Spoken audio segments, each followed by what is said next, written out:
Naam, mpenzi mtazamaji, ni jioni nyingine nzuri na wakati mwingine mzuri zaidi ambapo tunazidi kuungana ndani ya JLI Media Network jioni ya leo na wakati huu tukiwa na kipindi kizuri zaidi kuhusu kujua mengi kuhusu afya zetu.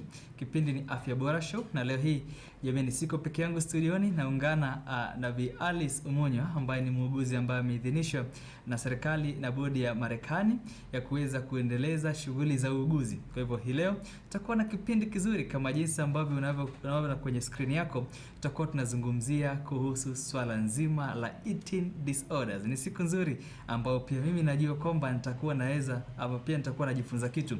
Usahau kwamba wiki chache zilizopita wakati tulikuwa tunaungana na muuguzi Alice alitueleza kwamba wakati mwingine ukiwa na stress unaweza jipata kwamba unakula sana ama unakula kidogo. Na leo hii tutajua zaidi kuhusu eating disorders kwa sababu kuna watu ambao wana maswali kama vile wanasema mimi hula sana, wakati mwingine sijisikii kula kabisa, wakati mwingine mimi niko tu. Kwa hivyo uliza maswali yako pale kwenye comment section, hakikisha umeweka pale maswali.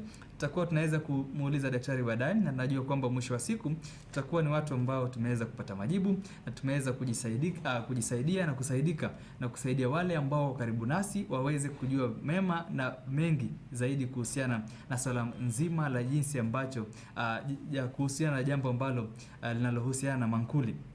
Vile vile usahau kwamba daktari yuko tayari kujibu maswali yetu. Kwa hivyo kwa mpenzi mtazamaji ambao unafika, hakikisha kwamba unaalika rafiki. Swala la chakula ni swala la kila mmoja. Anayeishi anahitaji kula.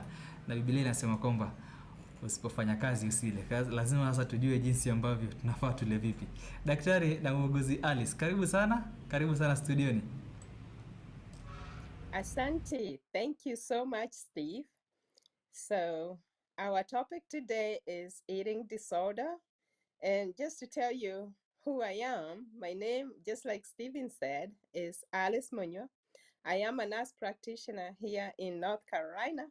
And I work on the medical side, but I work with mental health clients. And so we're going to talk about eating disorder and see what it's all about. Wow. Hakika kama jinsi ambao umejitambulisha, pia mimi nimechangamka nikiwa tayari kujifunza mengi. Kwa hivyo mpenzi mtazamaji ambao unaungana nasi wakati huu, na ni wakati mzuri, usahau alika rafiki ndipo sasa tuweze kuungana, tuweze kujifunza mengi. Muuguzi Alice yuko tayari kutufunza mengi na kutueleza mengi. Kwa hivyo usiende mbali, ni wakati wa kuita rafiki. Karibuni sana.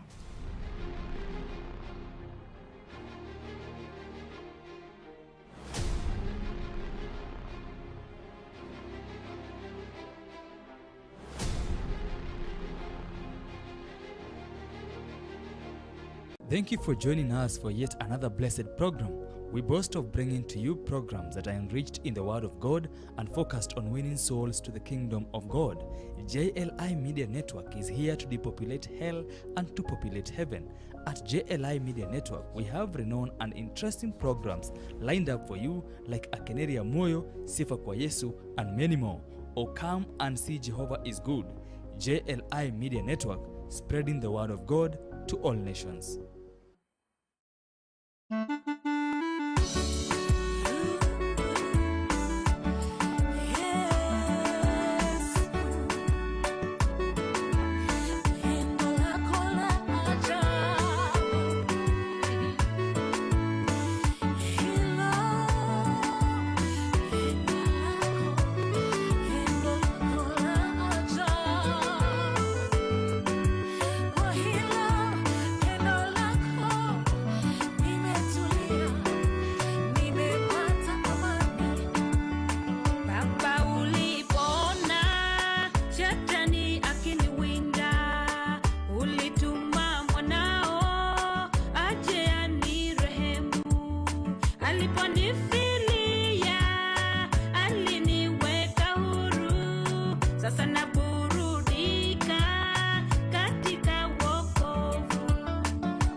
nimepigwa mijeredi nipate uponyaji kwa kifo chako Yesu nimepata uzima kwa hilo pendo lako Yesu nimetulia ninapata amani ulinzi na uzima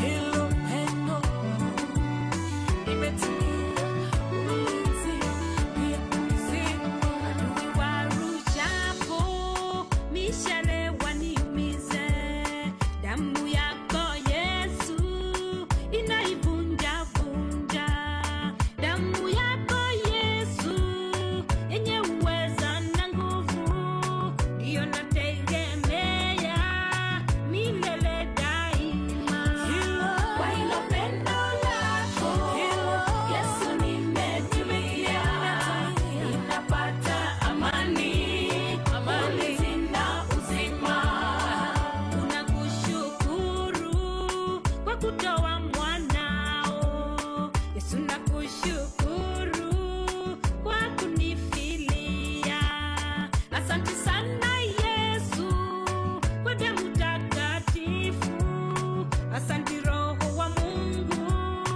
msaada wa kutosha kwa hilo pendo lako Yesu nimetulia ninapata amani ulinzi na uzima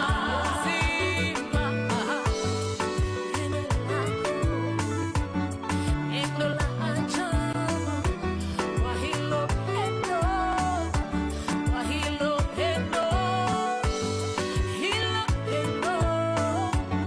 pendo lako la ajabu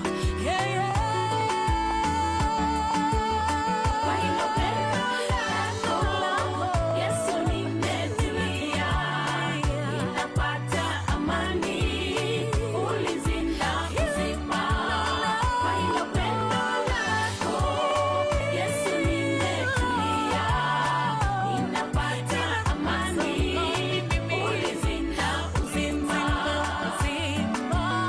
pendo lako mimi nimetulia nimepata amani ulinzi na uzima Naam, tumerejea tena katika kipindi hiki kizuri cha nachozungumzia kuhusu eating disorders. Kwa wewe mpenzi mtazamaji, nataka niweze kukaribisha sana na nikueleze kwamba upo katika nafasi inayofaa na upo katika sehemu inayopendeza sana. Kwa hivyo hakikisha kwamba umeweza kualika marafiki, endapo si mmoja, basi alika mtu ambaye unajua kwa kweli kwa njia moja ama nyingine ataweza kufaidika, na hii inamaanisha kwamba sote tunafaa tufaidike na swala nzima la vyakula, kwa sababu kila mmoja hula, hakuna asiyekula. Kwa hivyo japokuwa hata umri ni tofauti, hakikisha kwamba umeweza kuungana nasi ndio tujue jambo kuhusiana na swala nzima la afya zetu na jinsi ya kuwa na afya bora.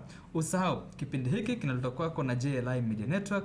Hapa huwa tunasema kwamba we are spreading the word of God to all nations, yani kila taifa, kila mmoja ajue kuhusu kuwa Mungu na jinsi ambavyo Kristo anazidi kutendea mambo makubwa na tena mazuri. Na nakumbuka kwamba huwezi enda kusifu kama huna nguvu.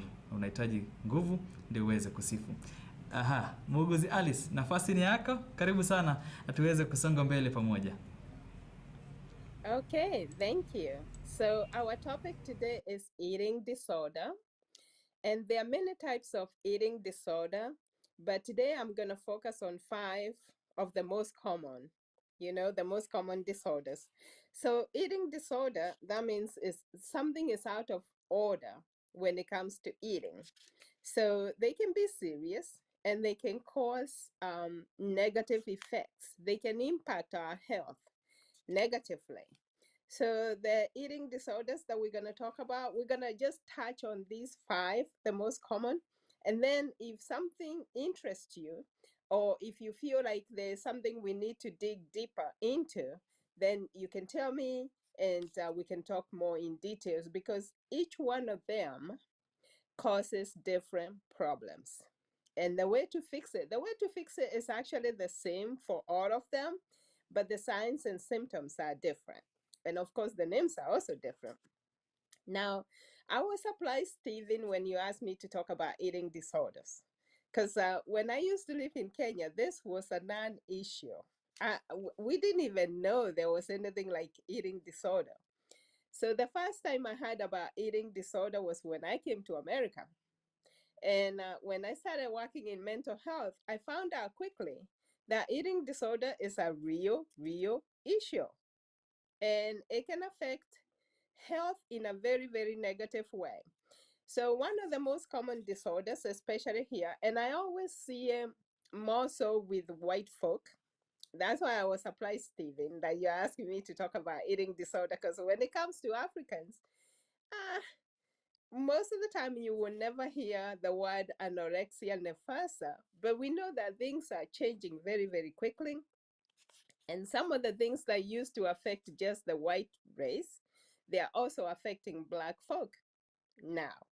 You know, so anorexia nervosa is one of them. This is where people restrict their eating and their weight is below normal most of the time. If you look at somebody with anorexia nervosa, they're very skinny. They're just skin and bones, and they still restrict their food. So we'll talk more in detail about the signs and symptoms for some of them, but we're not gonna go all the way in, but we'll touch basically everything. So the next one that is very common with white folk is bulimia nervosa.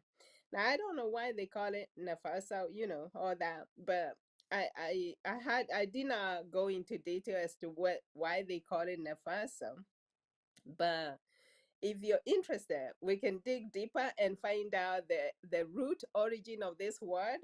You know, most of them are Greek and they do have a meaning, and that meaning can point you to what the root cause of the disorder is. But just go with anorexia. That is, anorexia nervosa is commonly known as anorexia. And then bulimia nervosa is commonly known as bulimia. And then we have the binge eating, and this is where you find most black folk in. You know, binge eating. Binge means eating too much. There is also binge drinking, when people drink alcohol like too much. You will hear people talking about binge drinkers. Those are people who drink excessively on weekends, and then during the week they go to work and everything seems normal, but it's still a disorder. So it can be a disorder when it comes to eating. You know, people are eating unreasonable, I would say unreasonable amounts of food, but they don't try to restrict it, and they don't do some of the things that people with bulimia do and people with anorexia do. Now the other one is called rumination disorder. This one you see it more with infants and young children, but you can also see it with adults.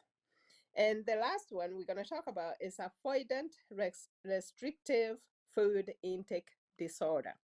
Now, this one is common. Even among Black folk, it is common. And we talk about some of the red flags that can tell you that maybe your child has an eating disorder. So you can start working on it when they are young, because that is the best time to actually put in place the things that are going to make them better. So most of the time when people have eating disorders, they are involved or focused too much on their weight. They are focused too much on their body image, and they are focused too much on the food. So it's like the whole world is on their plate. You know, that's where they operate from. How much am I eating? How do I look? All that. So eating disorders they can cause harm to the health of the person. They can cause harm to their heart. They can cause harm to their digestive system. They can cause harm to their bones. They can cause harm to their teeth, because you know bones and teeth are kind of made of calcium, and we find that most people who have eating disorder will also have issues with vitamins and minerals, and they can cause problems with the mouth because of some of the things they do with their mouth. So eating disorder in general, when you have somebody who has eating disorder, there are some ugly stuff that goes on with that, and we're going to talk about some of them today. Um, so most of the time you'll see eating disorder with younger people, teenagers, and young adults. As people get older, they kind of tend to get better, but it's not everybody who gets better because eating disorder can actually cause death. So sometimes most people who have eating disorder don't live until they are old. You know, they die young, which is why we should take it seriously. Um, so with the behaviors, once you notice that there is a problem, you can actually there are some things that can be done. But we'll see because the way we are handling it right now is not the best way. Trust me, I work in mental health, and I'm trying to fix my notes. That's why it's making some noise. I work in mental health, and I don't see. I've never liked some of the things I see us do as mental, because it is a mental health disorder. I forgot to mention that. It's not. It kind of borders on the medical, because when somebody has an eating disorder, they will show some medical signs and symptoms, but it is a mental health disorder. So as we dig a little bit deeper, I will highlight the key words that you need to focus on. And eventually, these are clues that will kind of clue you in to what the problem is. So when it comes to anorexia nervosa, which I said is commonly known as anorexia, you will find that most people have low body weight. The BMI is below 17. And anytime the BMI is below 17, these people are underweight. And they also have intense fear of gaining weight. So keyword there is fear. They have a distorted perception of weight. When they look in the mirror, they see a fat person, even when their skin and bones and their BMI is low. They also have a distorted perception of their shape, body shape. So the key word there is perception. Where is this perception coming from? People with anorexia are extreme. They go into extreme efforts of trying to control what they eat, to control their weight, and to control their shape. And this can interfere with their life activity because they're always revolving around that. You find that they can they every activity they do when it comes to social gathering is always allowed weight. But they're very, very smart people. They know how to keep themselves busy doing other things, and they do very well in school, but they're very skinny, and sometimes that can affect their health. So you might find that they will use, when they eat, they kind of feel guilty after they eat. So they will induce vomiting. And this is where it gets ugly. So as soon as they eat, they run to the bathroom and they induce vomiting. So some of the things that I've worked in an eating disorder unit. And one of the things we used to do, we used to tell them to go to the bathroom before they eat. So they won't have an excuse to go back to the bathroom. And then we lock their room and we make them sit in the day room where we can watch them for a whole hour to make sure that that food they ate is digested and they can bring it back out. Now, most of the time, they will try to sneak around. They will make all kinds of excuses to go use the bathroom. And if they can't do that, they will find another place to vomit. So sometimes they will vomit in the in shelves, like you know. That's why I'm saying it can get nasty. When you try to control somebody from this behavior, they will find all kinds of ways to get around it. They also use laxatives, excessive amount of laxatives. Now, why would they use laxative? To get rid of the food that they ate. They take diet pills. And that's where it gets really unhealthy because some of the diet pills that we do, they can cause health problems. So, and then there's induced fasting and starvation thing, it can get out of hand. So most of the time, if somebody came in and they were underweight, we tried to force feed them. And yeah, if they are refusing to eat completely, we'll give them, we'll put a tube in their nose and then pour the food in, liquid food. And when we do that, because they struggle with this, so you have to do it by force. So you're having people hold them down and somebody else to pour the food through the tube, and you feed them by force. And that's why I'm saying we did the best we could, because if we didn't do that, this person will probably end up dying or with more complication. But that's not the way to fix this problem, because they used to get upset and they will feel like they've been assaulted, and for sure they have been assaulted. It's almost, it's the same, they have the same feeling as when somebody is raped. When you're force feeding someone, you're feeding them against their will. And so that's, to me, that's not the way we should address it. But it gets so dangerous that that is the only option we are left with. Now, our next disorder is bulimia. Now, I told you it's called bulimia nefasa, but most of the time it's bulimia. And this one also, most of the people that I see affected is also white people.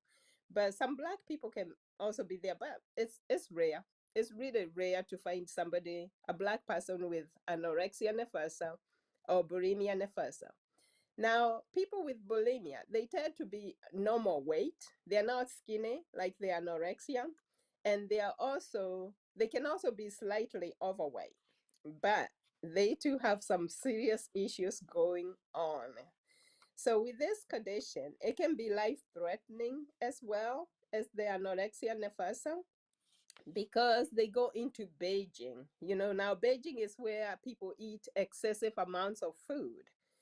And then the way they get rid of the food is actually induced vomiting. So you'll find that they are vomiting a lot, and this causes problems with their throat, with their mouth. Because when you induce vomiting, you're bringing back that food that it has a lot of acid, because our stomachs are very acidic, and they can kind of ruin the teeth and the gums. So it also causes ulcers on the throat from all this induced vomiting. That's why I was saying it can get a little bit ugly. Um, with the binge eating, they also have binge purging.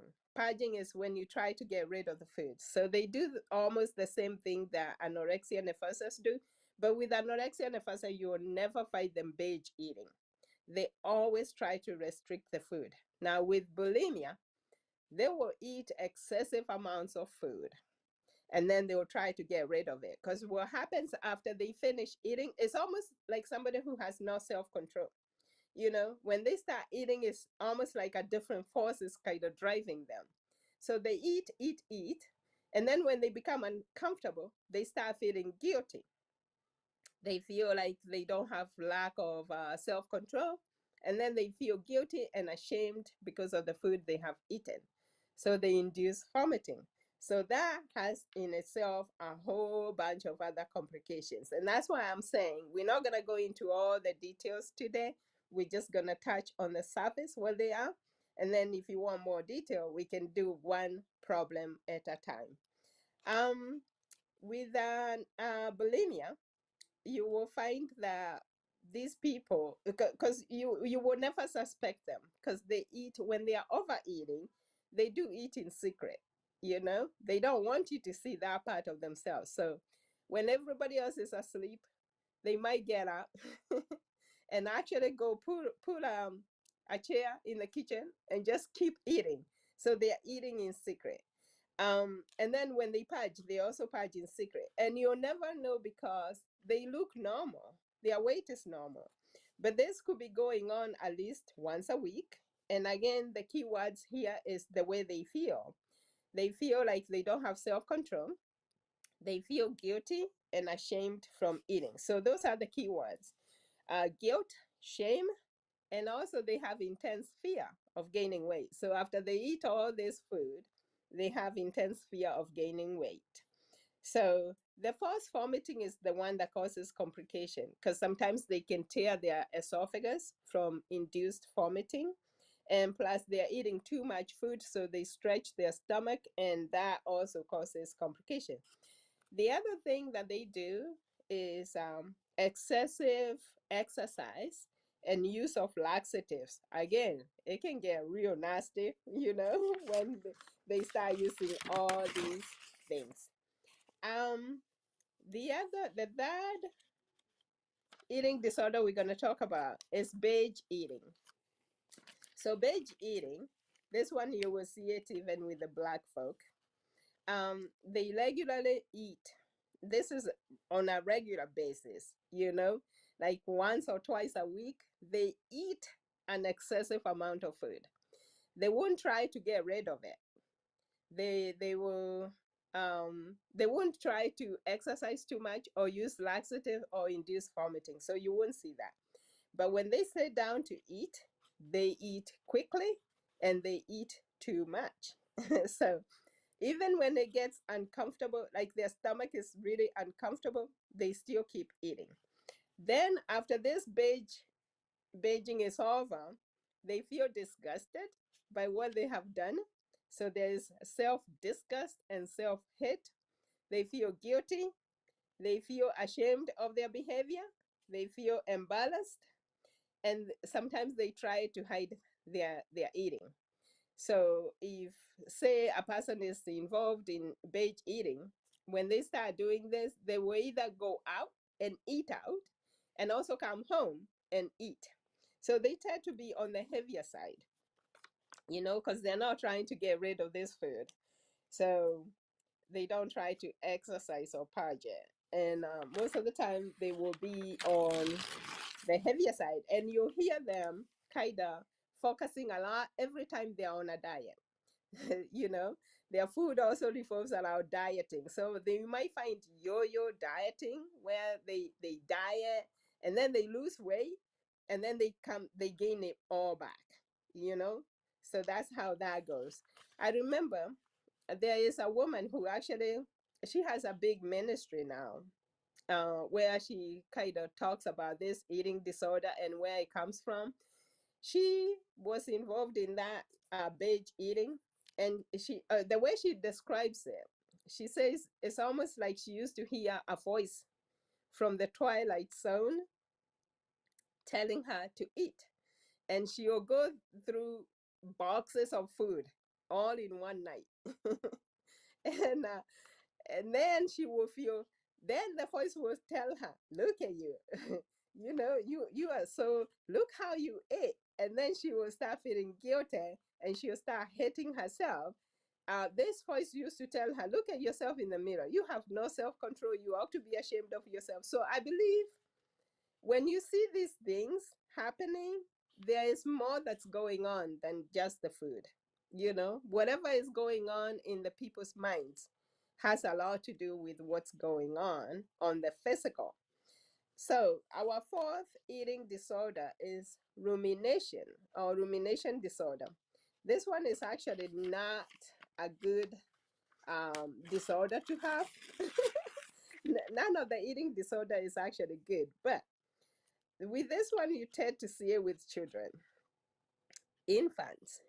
So rumination is where they are constantly regurgitating, eating. So the food comes back up. They are not trying to bring it back up. They are not even trying to induce gagging or vomiting. The food just comes back up. It's almost like, you know how cows eat, and then when they rest, they bring back up cuds. It's the same thing with rumination disorder. So the food comes back to the mouth, and as they grow older and they start eating solid foods, they either rechew the food and swallow it back, nasty, nasty, nasty, or they spit it out. Now, if they spit it out, you will find that they don't, because this disorder affects children, they grow they should. So we call it failure to thrive. So they don't gain weight, they don't hit the milestones as they should. And you always hear the mother saying, as soon as they feed, the milk comes back out and they throw it up. And there is no medical condition. I mean, the doctors can go in, check the stomach, do something we call endoscopy, where they are looking inside the stomach to see if there is any cause for this. And they can't find anything. There is nothing wrong. So with rumination, They normally don't have anorexia. They're not trying to restrict their food.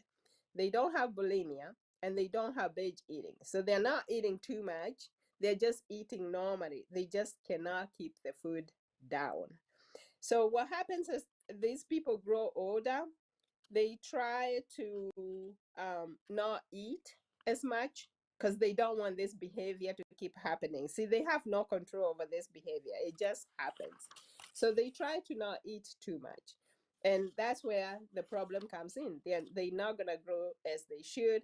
They don't have all the nutrients that they need for normal growth and development. So the last one that we're going to talk about is avoidant restrictive intake disorder. So this one, the people, they are very aware what's going on, and they are avoiding to eat, and they are also restricting their food intake.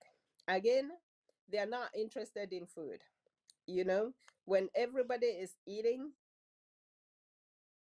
eat right now, they try to avoid foods, and you'll see this also with children. And this is how you know that down the road this child will have problems. They focus on certain food colors. They don't like greens. They try to avoid all green food. They don't like certain different textures of food. If it don't taste the way they want it, they can't eat that. You know, the texture of the food. They don't like how the food smells. If it doesn't smell the way they want it, they don't want to eat it. Also, they focus on foods that taste a different kind of way. You know, if sometimes you might find them avoiding sweets altogether. If something is sweet, they avoid it. So nothing wrong with that, but you will find that they're excessively avoiding certain types of food. They also have fear of choking. Now, the key word here, is fear. They have fear of choking, and that's why they are avoiding, the different colored foods, the different textures of food, the different smells of food, the different taste of food. There is a fear there. Where is this fear coming from? So most people who know about fear, you probably already know what you're dealing with, because fear is a spirit. And fear is not from God. And all the things I mentioned there, with all these other disorders, you will find fear is running through. So fear, shame, and guilt. Does that sound familiar? Stephen, I know you know that sounds familiar. You know where those things come from. So Yes. eating disorders, especially this avoidant disorder, somebody can lose a significant amount of weight, or with a child, you will find that they have failure to thrive because they have vitamin deficiencies, and especially if they're not eating anything green, that means most of the vegetables, they're out of question. They're not going to eat that. So eating disorders, according to the medical industry, eating disorders are hard to manage. And I don't think they're hard to manage. Actually, I think they can be managed very, very well. The problem is most of the time they don't know what's causing it, and that's where the hard to manage issue is coming from. But according to the medical industry, they are hard to manage. You will find that eating disorder can factually take over a person's life. And that's why I say it is the world on their plate. Everything revolves around their plate. Most people affected also don't like to seek help because most of the time, they don't see anything wrong with what they are doing. But now, we do have risk factors for eating disorder. You will find that in the family, there are issues. Anytime you find a child with eating disorder, look at the family. If you see other family members with eating disorder, then you know where it's coming from, because it can be an inherited condition. If you see family members with mental health issues like anxiety, now remember, I talked about fear, this intense fear of gaining weight, intense fear of choking, guilt and shame.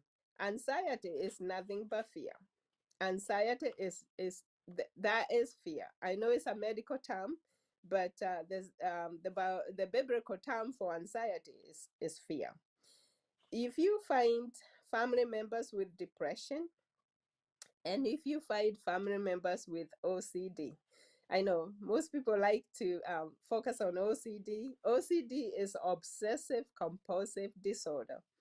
And that's what you see with anorexia. They are really obsessed about the weight. They are obsessed about controlling their intake. They are obsessed. And compulsive. Compulsive eating is where you see this, like with binge eating, they compulsively eat. So anytime you see family members, it could be a family member is not OCD about food. They may be OCD about washing their hands. So that also is coming from fear. Why are they excessively washing their hands? Because they are afraid of germs. So you see, so those are the themes that touch on these eating disorders. So family members with other mental health like anxiety disorder, depression, OCD, or drinking problems. So somebody who binge drinks or somebody who is an alcoholic, they are excessively drinking alcohol. So you see, it's not the food, it's the drink, and it's all coming from the same place. Now, other things that could make this a risk factor for eating disorder is stress. You will find that at the bottom of it, there is fear and there is worry. And that is what's driving either the restrictive disorder or the compulsive disorder. I'm sorry I hadn't prepared, I keep flipping my pages and they're not telling the way they should, but we'll get through. So complication of eating disorder. We do have many complications. And when you find people seeking help is when they are suffering from a medical complication. So with anorexia, most of the time they will have vitamin deficiencies. They will be anemic because they don't have enough iron. And when they come to the hospital, most of the time they try to infuse iron, and iron infusion now is being done more than it used to be done. I remember it used to be a dangerous medical treatment. You had most people reacted to iron infusion, and even today, because people can be allergic to these infusions, it has to be highly monitored because it's something you're infusing through your blood vessels. You have to have a needle, it has to poke your blood vessel, and the iron has to be infused. Iron that's made in a lab, it has to be infused to your blood vessels and your blood. So some people can have reactions to that.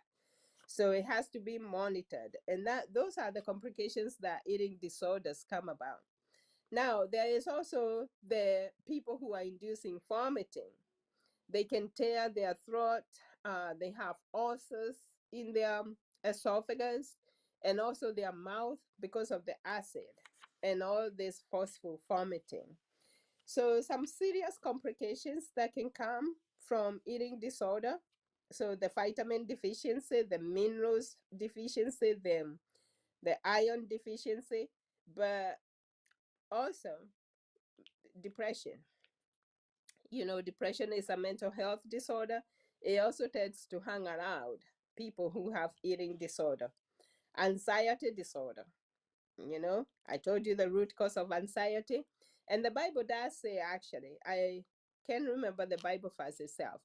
It says that chronic anxiety leads to depression. So it is somewhere. Now, you might also find something else coming along this eating disorder problem: suicidal thoughts.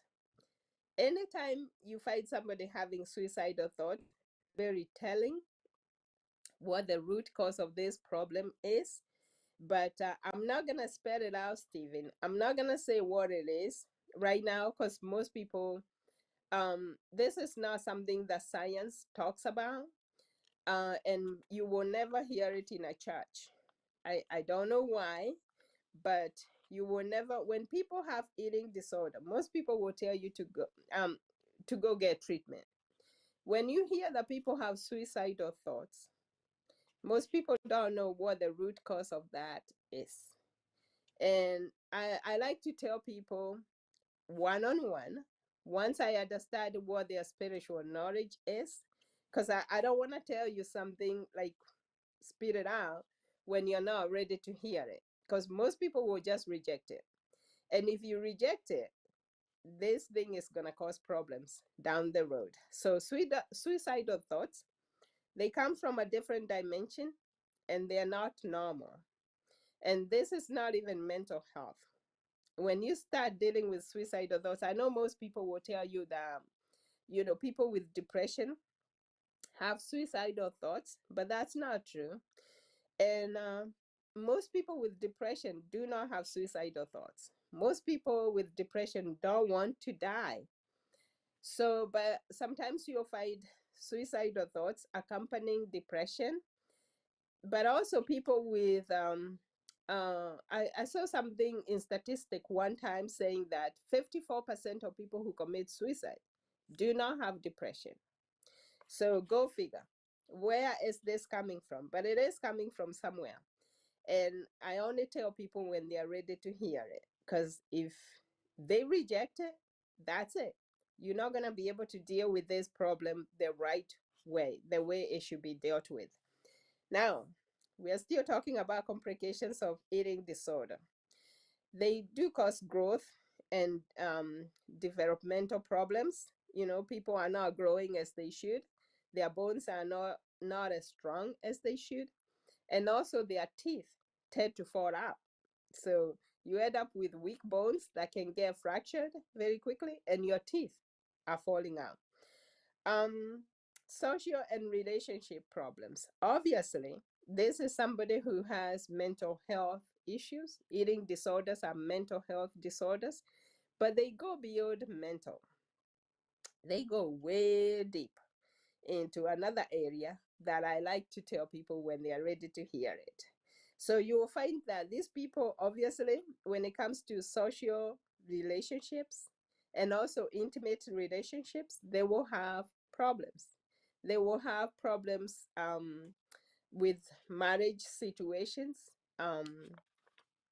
They are always into something, and their life is never happy. Substance abuse is another one, because they have to control this intense fear, and you'll find that they are either taking drugs to calm themselves down. Um, Now these days they are even smoking marijuana because I don't want to give credit to marijuana, but it is a drug, and it does affect your mental state. It gives you an altered sense of a state of altered mind or altered consciousness. I think that's what psychology loves to call it, altered consciousness, because it numbs parts of your brain. So you're not responding to anxiety, but it won't make you respond to another brainwave that is now caused by it kind of numbs anxiety. You will find that most of the drugs we use for anxiety, they are beta blockers, like benzodiazepines that numb your brain. But there is a different, because there are different brain waves. So most of the drugs we give, they numb the beta wave. When it comes to brain waves, they numb the beta wave.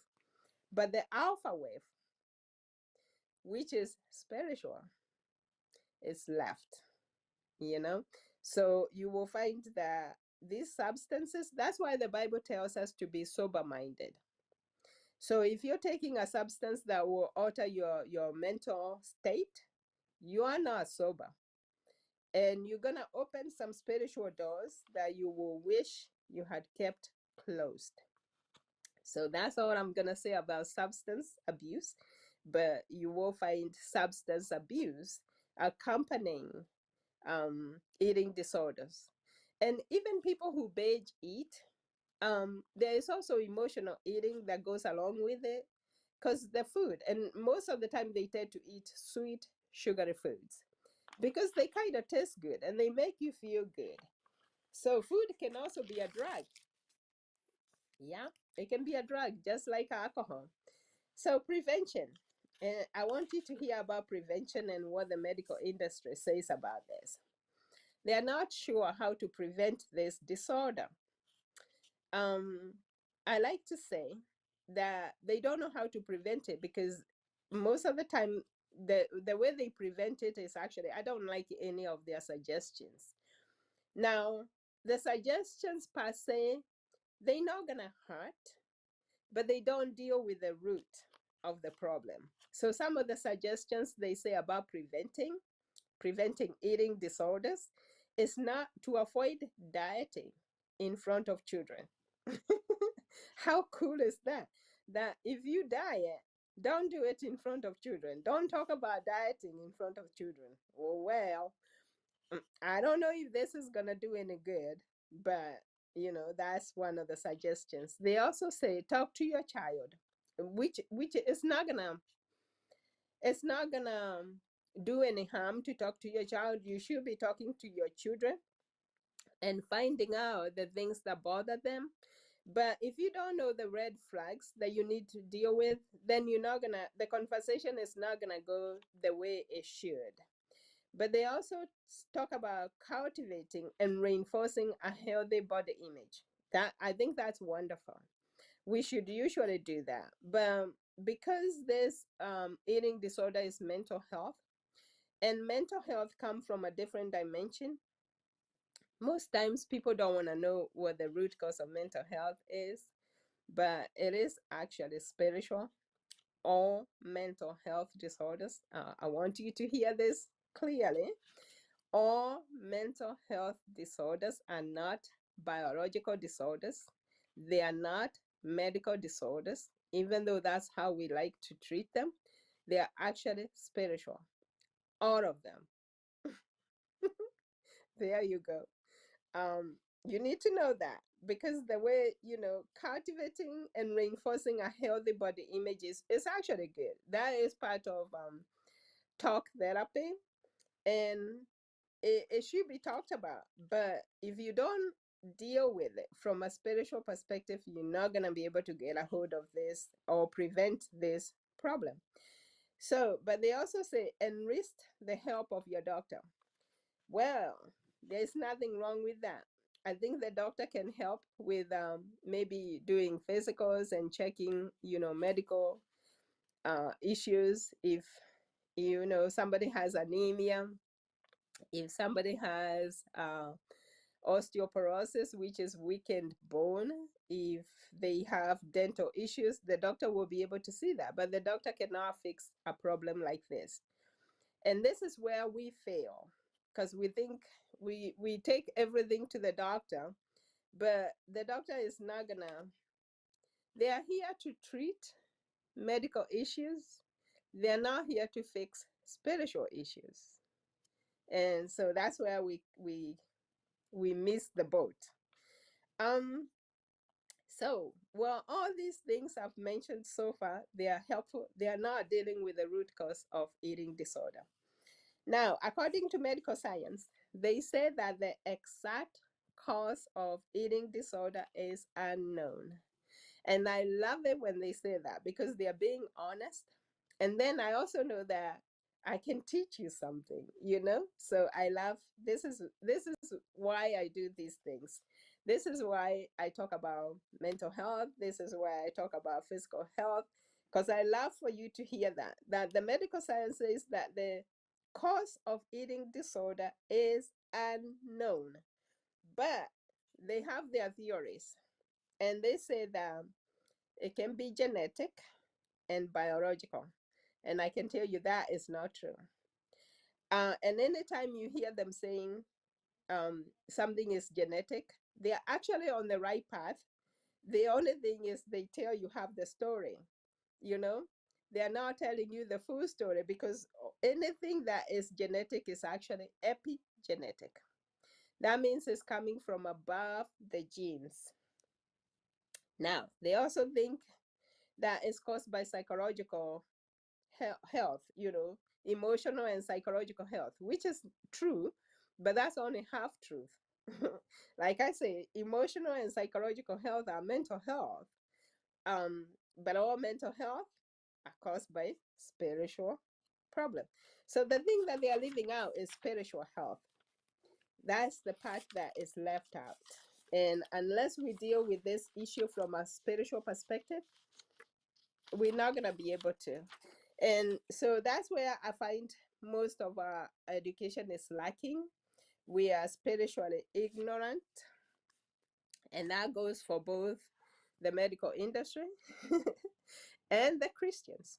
Because the Christians are dealing with issues the way pagans deal with them. They're following the world, and the world is very, very pagan. It's, they have unbiblical things that they do. So, but some of the things to watch out. So, let me give you some of the red flags you should watch out, and then I will finish with causes. And I've already spilled the beans. I've told you what the cause is, but I need to warn you about some of the things that medical doctors tell people to do. So, there are some things you need to be aware of. But now, if you find somebody, a child, saying, because these things, they start in childhood, you will see the red flags. A child who is skipping meals. Now, children per se should not be fasting, but as we get older, as we are all grown, we need to fast regularly. But fasting is a spiritual practice. But most of the time, when you fight these people with eating disorders, they are now doing it as a spiritual practice, even though the root is spiritual. The root cause of the problem is spiritual. But when you find a kid skipping meals or making an excuse to not eat, then that's a red flag. Your antennas should be up. If they're adopting overly restrictive behaviors, like they go vegetarian, believe it. When you see somebody go vegetarian, that's based on a spiritual practice. You need to know what they believe. You need to know their view of the world and their view of God, because that will point you to something is cooking.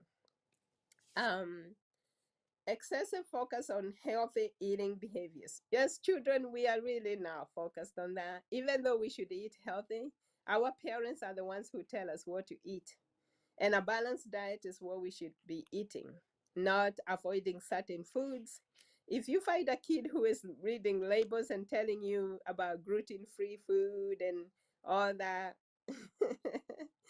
oh, vegetarian diet, vegan diet, those are red flags. This is coming from a spiritual practice. And the thing with spiritual practices is that you really, I think I'm moving sometimes, I don't know which way. Okay. I don't know where to start. I see myself fading, or you just seeing half of my face. Anyway, so those are red flags. Withdraw from social activity. When people are eating, you find them withdrawing, either going to their room or not wanting to eat with the rest of the people. If they're walling and complaining about being fat, that's a red flag. Something is cooking. Persistent talk about losing weight, repeatedly eating large amounts of sweets all at the same time, using dietary supplements. We have a problem. Excessive exercise, we got a problem. Eating in secret, we got a problem. Expressing depression or disgust or shame or guilt about their eating habits, we got a problem. Also, now to the causes of this issue. I already told you that all mental health disorders are spiritual in origin. I told you that genetic disorders are also epigenetic. So the root cause is spiritual. Now, if you go to the doctor, they might suggest a few things to do, but there are some things you need to be aware of and things you need to run away from. And run as fast as your legs can take you. If your doctor suggests acupuncture, if they suggest massage, if they suggest yoga, if they suggest meditation, from a Christian perspective, we should not be doing meditation the way the world does it, because there is an enigma wrapped in the conundrum of how the world is trying to fix things. So if your doctor suggests any of these things, acupuncture, that's Chinese traditional way of treating diseases and disorders. If they suggest yoga, yoga is actually a spiritual practice, no matter what they tell you. Yoga is not exercise. Meditation is a spiritual practice. Run away from these things. Run as fast as your legs can take you. But now, if your doctor suggests CBT, which is cognitive behavior therapy, that is usually helpful, but also be careful who is doing it. So for me, and this is where I'm urging the Christians, we need more Christian counselors. We need more. Biblical counseling is needed. Because if you go to somebody who is doing CBT and maybe they believe in a different spiritual path, that's what they're going to direct you to. So be careful. Be very careful. If they suggest family-based therapy, that's called FBT, that can be helpful. But if they suggest any of the other things I told you, you need to get out of there quickly. And now, Stephen, do you have any questions? Yes, I do have several questions. Nitauliza maswali mawili. Kwanza inahusiana na watoto. Umesema kwamba watoto katika harakati zao za wanapokuwa kwamba wengine unaona kwamba hawapendi kula, wengine wanakimbia huku na kule, wengine wanatoroka, wakisikia wakati wa kula ndio wanaanza kujifanya wanataka kucheza zaidi. Labda kuna njia yoyote ambayo inaweza tumika kuweza kusaidia watoto wa aina hii kuhakikisha kwamba kwa njia moja ama nyingine bado wanaweza kula hata kama hawajisikii kula? Je, kuna mbinu ambayo inasaidia watu wa aina hii ambao hawapendi kuonekana katika ama wao wenyewe hawataki kula kabisa? Je, kuna njia ambayo inasaidia kuweza kuwasaidia waweze kula? Alafu swali la pili ni kuhusu watu. Kuna watu ambao huwa wanakula sana lakini hawanenepi. Tena kuna wengine alafu kuna wengine ambao hawali sana, wanakula kidogo tu lakini wananenepa. Naomba utueleze nini ambacho hutokea hapa? Okay, so these are 3 questions. The first one was about children who don't like to eat. So when it comes to children, you have to be careful because you don't know why they are refusing to eat. And this is where talking to them, you can find out more why they're refusing to eat. Now, with children, don't force them to eat. When they're hungry, they actually will eat. Also, talk to them about the foods that they like. And now, as a parent, from the foods they like, you can balance the diet, make sure that they're eating a complete balanced diet, but don't force them to eat when they don't want to. With children, if you make them go out and play, that in itself will make them hungry. And when they come back inside, they'll want to eat and drink. So don't fight with children about eating, that they have to finish everything on the plate. You need to give them room so they can feel like they are in control. Because when you force them to eat, they don't feel in control. They don't feel like they are in control of their own bodies. So be careful with children because they're still growing. But also as a child, this is the best time to actually start talking about health and teach them about healthy foods, but let them choose what they want to eat, within reason, but don't force them to eat. They will feel like they're not in control, and then this is when the enemy creeps in and start working on them because they feel restricted. The enemy will start showing them other ways of having to deal with this. So you're opening doors when you force people to do things they don't want to eat. You are opening spiritual doors, and with children, you don't want that. You want to give them autonomy. So education and also finding out what their thoughts are on different things. Now, your second question was about people who eat too much. It depends on what you mean too much. Are they eating unreasonable amounts of food to where their stomach hurts? um, if they're eating normally but they don't gain weight, that means their metabolism is high, and there's nothing wrong with that. As long as they are not underweight. Now, the way you know if somebody is underweight is their BMI. You calculate their BMI, their actual weight, and their height. Their BMI should fall within a certain range. So if it goes over 26, they are going into the overweight issue.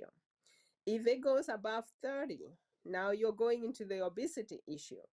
And obesity is never a good thing. That means you're something, you have a metabolic syndrome. Something is up. It's either you are eating too much or your body itself is in fight, fright. Remember we talked about stress? Yeah, because your liver can actually manufacture fat. Your liver can manufacture glucose, it can manufacture cholesterol, and it can manufacture body fats. And if you're gaining weight and you're not eating, that means something. There is an internal war going on. And the internal war is not in your body per se, it's actually in your mind. So that's where the war is going on. Now, if somebody is eating, uh, a good amount of food, but they're not gaining weight, just look at their BMI. If their BMI is within the normal range, which is 18 to 25, then they're good. You don't have to worry about it. Let them eat. If they can eat and not gain weight, well, all power to them. All power to them. Now, the ones who are gaining weight, I think that was your last question. We need to find out what's going on, because there are some people who actually eat healthy, but they still gain weight. If that's going on, they have a metabolic syndrome. Their liver is overworking. And remember, the liver was called the liver because we live from it. Live. So, yeah, the liver has more than 500 jobs that it does for the body. And the liver can make fat, it can make sugar, and it can make cholesterol, and it can actually make you fat, especially if you have weight around your waist. People who have, like, those little bellies, or women who have more weight on their abdomen. That's very telling. That's a metabolic syndrome. There are some people who have weight, especially women, on their hips and their thighs. That's caused by hormones. Nothing wrong with it, but if it's too much, more than other, it's not proportional to your body, then you're dealing with a hormonal issue, an estrogen issue, a progesterone issue. So we'll leave that one alone. Abdominal fat is never a good thing. That's a metabolic issue. That has to do with your liver. And you'll find that most people who gain weight allow their abdomen. So you also have to look at the location of the fat. Weight around the abdomen will also make your liver fatty. And eventually it might cause cirrhosis of the liver. It might cause liver damage. It might cause liver failure eventually. And actually in America, that's a big problem. They are saying within the next 10 years, we're going to see a lot of people who have fatty liver disease, and it's not a good thing to have. I believe I've answered all your questions. So if somebody, okay, so the last question you asked about people who are overweight, it can be caused by two things. They are either into binge eating or emotional eating, where they're eating excessive amounts of food. So, and they're not exercising, they're not doing anything else. Anytime you overeat, you are lacking self-control. So self-control is a fruit of the Holy Spirit. But if you're eating healthy and you're still gaining weight, then it means your liver is overactive. And there's a reason why it's doing that, because there is an internal war going on. Okay. Have I answered all your questions? Yes, you have. But there's another question, a follow-up question on by Evangelist Francis Njau. Anauliza kuhusu watoto. Umesema kwamba tuwe tunazungumza na watoto wanataka kula chakula gani? Wanataka kula, uzungumze nao ujue wanataka kula chakula gani. Sasa Evangelist Francis anauliza hivi. Na endapo hawa watoto wanataka kula kila saa ni junk food, tuwafanye nini? Kwa sababu wengine hawataki kula ugali, hawataki kula mboga, hawapendi kabisa vegetables, hawapendi matunda, wanataka kula junk food. Sasa watoto wafanyweje? Okay. So that's where education comes in. You teach them. And when you teach them, most of the time, the Bible says that we are destroyed for lack of knowledge. Well, I find that teaching is so helpful, because when you teach them, they will know. And the Bible always says, teach a child in the way they should go. And when they get older, they will never depart from it. So education, always teach, teach, teach. But now, if you have any of the red flags that I talked about, it's time to take them into counseling. And also be very, very careful about who is counseling your child. If it's not a biblical counselor, stay away from these other counselors, because they will teach your child things that they shouldn't know, like the benefits of yoga and meditation. And this is a spiritual practice, and they can do it right in their room and you will not know it. If they start doing meditation, they're gonna open themselves up to spiritual entities, and the end result will never be good. So biblical counseling is the way I should go. Okay. Natumai kwamba Evangelist Francis amepata huu ujumbe, kwa sababu ni ujumbe mzuri. Naam, na kabla labda hatujaenda katika sehemu ya mwisho, labda niulize tu. Kwa sababu ukiangalia hivi sasa nchi yetu Kenya sasa hivi ndio watu wameanza kujua mambo mengi. Kwa mfano sisi ndio umeanza kuona kama jamii yetu imeanza kufunguka, tumeanza kujua kuhusu junk food. Sasa katika vile vituo ambavyo vinauza hivi aina ya vyakula, kwa mfano kule ambao unauza chips zimeongezeka. Unapata sasa hii karibu kila familia kuna siku ambao wanaitisha pizza, wanaitisha soda, wanaitisha nini. Hizi vitu sasa hivi vimeongezeka ikilinganishwa na ule wakati ambao ulikuwa Kenya. Labda kwa jamii yetu ya Kenya hivi sasa na watu ambao watazama, labda katika kabla hatujaelekea sehemu ya mwisho, ningependa kujua watu wa aina hii ama katika zile jamii ambazo hivi sasa vimetilia maanani sana watu kuwa wanatumia junk food, labda je, wanafaa waache ama wanafaa waendelee lakini kwa umakinifu, ama si swala ambalo tunafaa tujadili kabisa kwa sababu wanafaa wameacha tangu kitambo? Okay, that is a very good question. You are right. When I was growing up in Kenya, we did not have all these fast foods. When I came to Nairobi, I think my first encounter with fast food, I was a teenager. When I came to Nairobi, and we had Wimpy and we had Burger King, or Burgerland. It was Burgerland and Wimpy. I don't even know that they exist now. So today you even have Kentucky Fried Chicken. I just want to tell you that even in America, I don't go to Kentucky Fried Chicken. I cannot eat that chicken. And it's nothing against them, but fast foods, stay away from fast food. Now you can do it as a treat once in a while.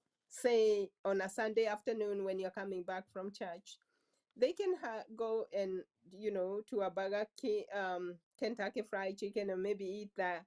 But that food is sweet, and it's sweet for a reason. They want you to like it. Just like sodas. And there's nothing wrong with drinking soda, but do it in moderation. So number one, education, but then don't be too strict that you cannot have this food, you can never have this food. Always cook at home. And most of the problem that we are having these days is people are very, very busy. They don't have time to cook. You need to make time to cook. If you have to cook on weekend and put some of the food in the freezer, I actually have a book I've written about cooking, it says do like grandma did, you know, like how, and it's based on what my grandmother used to do. My grandmother was not, she was not intellectually educated, but she had wisdom, because wisdom comes from God.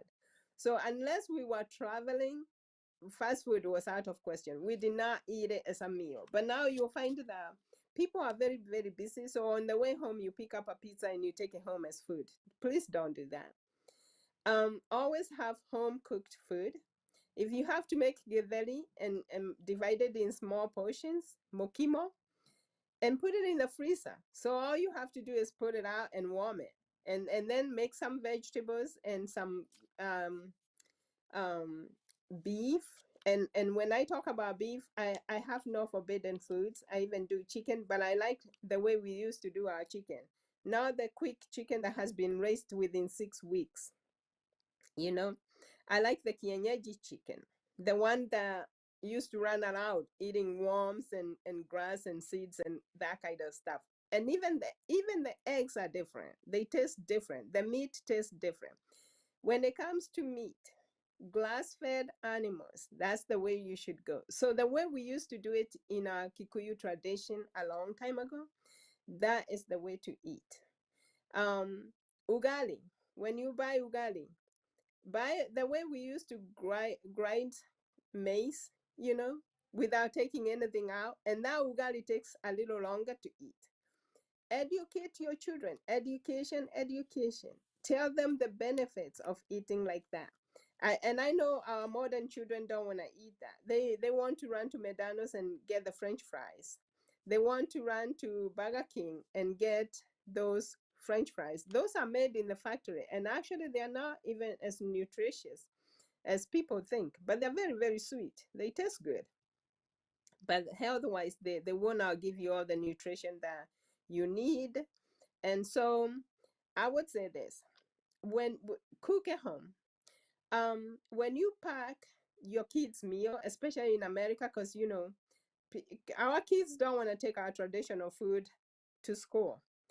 If pack a healthy snack, you can do the American way, but only for lunchtime. In the morning, let them eat home breakfast. And what are they eating? They are eating eggs. And be careful where you're getting your eggs from. Also, grass-fed, free-range chicken, and grass-fed beef. Try to do that. Pack a fruit, you know, and at home, don't have any other snacks. The snacks should be fruits. That's how I do it in my house. Now, I cannot tell you that I've been successful in raising my children, but they know how we eat, and they know the healthy way. And my older daughter now loves to cook food, you know, in the house. And that's what she takes to school. She's a school teacher now, so that's what she takes to school. For snacks, they eat fruit. That's the fruit that you should have in the house. So they don't have any excuse for those other snacks that, you know, we buy from the store, we buy like a whole pack, and it's very cheap, but it's not health wise, it's not good. And you're not training your child well.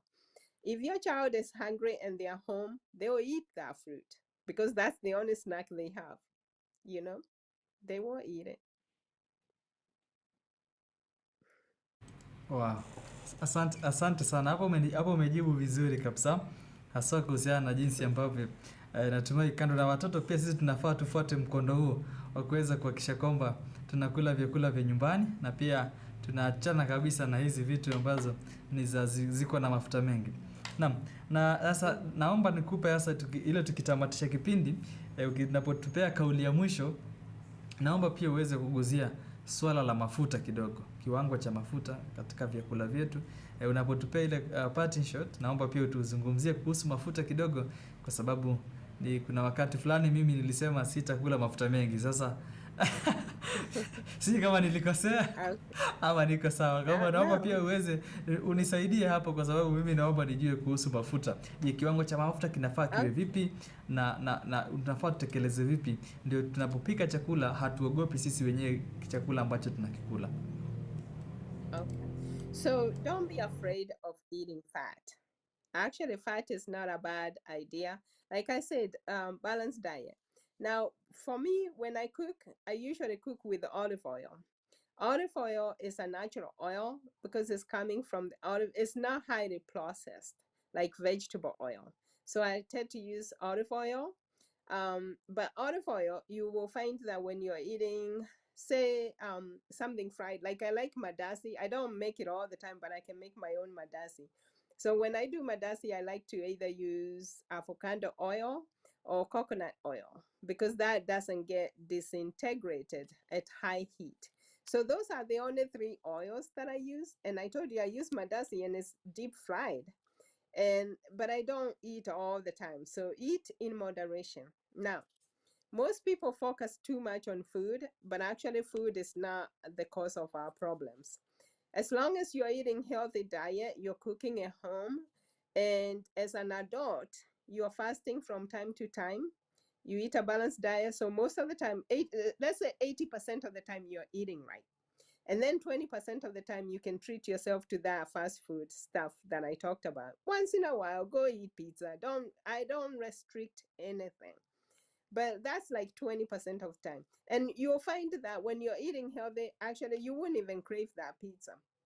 Sometimes I go to work and they have ordered pizza and I can't even touch it. I have no desire for it. You know, sometimes they have donuts. I have no desire for donuts. But I don't tell myself that I cannot have it. If I want to eat it, I can eat it, but I don't buy it. and sometimes I will just look at it. This is where self-control comes in. Now, if you're not fasting from time to time, you're not going to build your spirit because your spirit needs to be fed. But the way you feed your spirit is through fasting, prayer, and reading the Word of God. So man does not live on food alone. Most of the time we are afraid of eating certain types of foods, but you shouldn't. You should know what's healthy and eat in moderation of everything you're eating, because food only accounts to 10% of what makes us healthy. And the Bible is very clear. The man does not live on food alone. Imagine the other 90% comes from your spiritual health, your emotional health, your physical health, and your psychological health. Those are the things that we are neglecting that make us sick. And those are 4 things that we are neglecting. And you're not going to have psychological health, emotional health, or social health. What else did I say? Mental health, if you don't have spiritual health. So spiritual health is what we should go after. And if you're spiritually healthy, everything else about you will be healthy. You will know what to eat, exactly how much, and you'll know when not to eat. And you have self-control. Now, remember with the eating disorder, there was also that lack of self-control. That's a spiritual issue. That's not a medical issue. Wow. Asante sana, asante tena sana kwa sababu pia kwanza ya kuchukua muda wako na kuja kuzungumza nasi. Pili tunashukuru sana kwa sababu ya jinsi ambavyo umetufunza kuhusiana na vyakula ambavyo tunavyokula na jinsi na hii tabia yetu ya kula na tunafaa tule chakula cha aina gani. Sio sisi tu watu wazima bali pia jinsi ambavyo tufaa tule na tukiwa na watoto na wote ambao wanatuzingira. Hivi sasa nimeona kana kwamba nimeuliza maswali yote. Kwa hivyo nataka nishukuru sana tena sana kwa kwa mpenzi mtazamaji ambao umekuwa nasi katika kipindi hiki. Lakini kabla sijatamatisha, naam, hivi sasa jinsi ambayo tunazungumza ni kwamba tangu tarehe 5 mwezi huu wa 10 Embassy ya Ulaya imetoa nafasi za watu kuapply green card.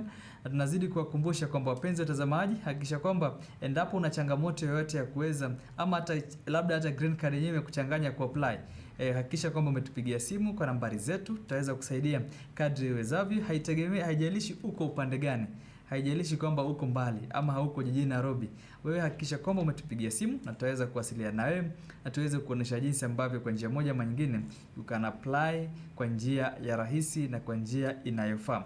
Nataka niweze kusema kwamba kabla sija kuachilia niweze kutambua watu kadhaa. Beth Nyakeo, asante sana, naona uko ndani. Asante sana Evangelist Francis Njau, our CEO. Unasema kwamba unazidi kufuatilia kipindi, asante sana. Maura Helen, asante sana kuweza kuwepo. Ni baraka kubwa sana kuweza kuwa nawe. Shirowa Jiro, unasema kwamba uko tuned, asante. Cheri, thank you so much. Masibwire, Asante pia Skaiti Karish, naona unazidi kufuatilia Mili Kamau. Asante sana. Masi wa DK naona upo ndani, na pia naona pia pale Reverend Elias Waithaka, na kuna wengine wengi upande wa pili. Jamani, nikianza kusoma sijui kama tutamaliza hivi leo, lakini kuna nyote ambao mnafika na nyote ambao tumekuwa pamoja katika kipindi hiki na nyote ambao mtaweza kuwa mnatazama baadaye. Usahau habari hii ambayo tumeipata, majumbe hizi ambayo tumezipata kupitia kwa muuguzi Alice ni ya kusaidia na kuhakikisha kwamba tunaweza kuishi maisha mazuri na tukiwa na afya bora. Kwa hivyo nataka hivi sasa niweze kuomba ndio tuweze kutamatisha kipindi, na itakuwa ni jambo la baraka na itakuwa ni bora zaidi. Wacha tuweze kuomba. Mungu Baba, tunakuja mbele zako wakati huu. Nakushukuru kwa sababu ya jinsi ambayo umekuwa nasi. Nakushukuru kwa sababu ya mjadala ambao tumekuwa nao, ambao umezidi kutuonesha njia mbadala na njia bora ambazo tunaweza tunga afya zetu, ndipo tukiwa salama kwa njia moja ama nyingine tutaweza kusifu na tutaweza kulinua jina lako, tukiwa na afya na miili ikiwa bora. Tunaomba ya kwamba vipindi vijavyo kaweze kuwa na kila mmoja wetu tutakapopatana wakati ujao katika kipindi kijacho cha afya bora, kwamba yote ambayo tutazidi kujifunza yatakuwa ni kutufaidi na kulinua jina lako, katika jina la Yesu Kristo naomba nikiamini. Amen. Amen. Amen. Sasa najua upande wako ni mchana, lakini huku kwetu ni usiku. Kwa hivyo nakutakia mchana mwema huku kwetu, tukielekea sasa kulala. Thank you and lala salama. Haya, nakutakia mchana mwema. Okay, asante. Kwaheri. Kwaheri, bye. Hi there, my name is George Washuri, CEO Optiven, and we are here in Malindi Phase 2. This particular property is an amazing property. The whole property is serviced by tarmac. In between the property, we have tarmac road, and of course, we have government water, we have power on the surrounding, and we are in the middle of development, because from here to the beaches is only 1.5 kilometers. From here to Kola Beach, you can literally walk, and if you do a measurement right here, you can be able to see the water. So if you are there looking for a nice place to do a home, a nice place to do a getaway home, a nice place to do Airbnb, don't look anywhere else. Malindi City Breeze Phase 2 is the best property that Optiven has delivered to you, and you can